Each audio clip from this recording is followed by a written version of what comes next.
বিসমিল্লাহির রহমানির রহিম। আসসালামু আলাইকুম। কেমন আছেন সবাই? আশা করি ভালো আছেন। চলে আসলাম নতুন আরও একটা রেসিপি নিয়ে। আজ আমি শেয়ার করব তেলের পিঠা।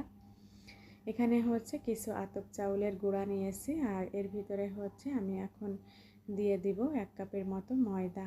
এখানে আমি হাফ কেজি চাউলের গুঁড়া নিয়েছি আর 1 কাপের মতো ময়দা দিয়েছি। প্রথমে আমি হচ্ছে দিয়ে দিলাম চিনি জাল করে শিরা করে নিয়েছিলাম, সেই শিরাটা দিয়ে দিলাম, দিয়ে একটু মিক্স করে নিয়েছি।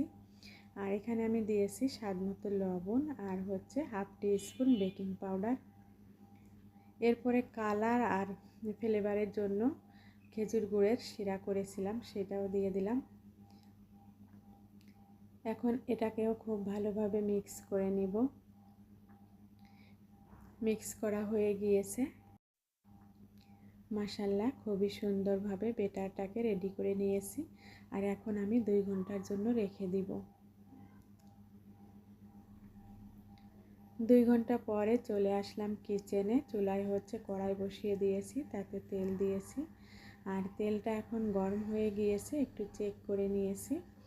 এখন আমি আলহামদুলিল্লাহ প্রথম পিঠাটা দিয়ে দিব। তেলটা গরম করে তারপরে হচ্ছে চুলার আঁচটাকে এখন মিডিয়াম করে দিয়েছি। এখন আমি প্রথম পিঠাটা দিয়ে দিলাম। মাশাআল্লাহ, প্রথম পিঠাটাই খুব সুন্দরভাবে ফুলে উঠেছে। একটা পাশ হয়ে গিয়েছে, উল্টিয়ে দিয়েছি।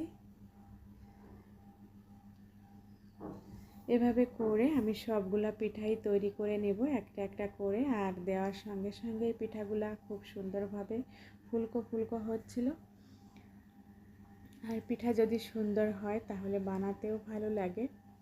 আর আলহামদুলিল্লাহ সবগুলা পিঠাই তৈরি করা হয়ে গিয়েছে। এটা হচ্ছে শেষ পিঠা। শেষ পিঠাটাও মাশাআল্লাহ খুবই সুন্দর হয়েছে। সবগুলা পিঠা আমি তৈরি করে নিয়েছি আলহামদুলিল্লাহ। খুবই সহজে কম সময়ে বিকালের নাস্তার জন্য আমি হচ্ছে তেলের পিঠা তৈরি করেছি। আর এই পিঠাটা খুবই সুন্দর হয়েছে, নরমও হয়েছে, খেতে আলহামদুলিল্লাহ অনেক টেস্টি হয়েছিল। রেসিপিটা ভালো লাগলে বাসায় ট্রাই করতে পারেন। আজ এ পর্যন্তই। আল্লাহ হাফেজ।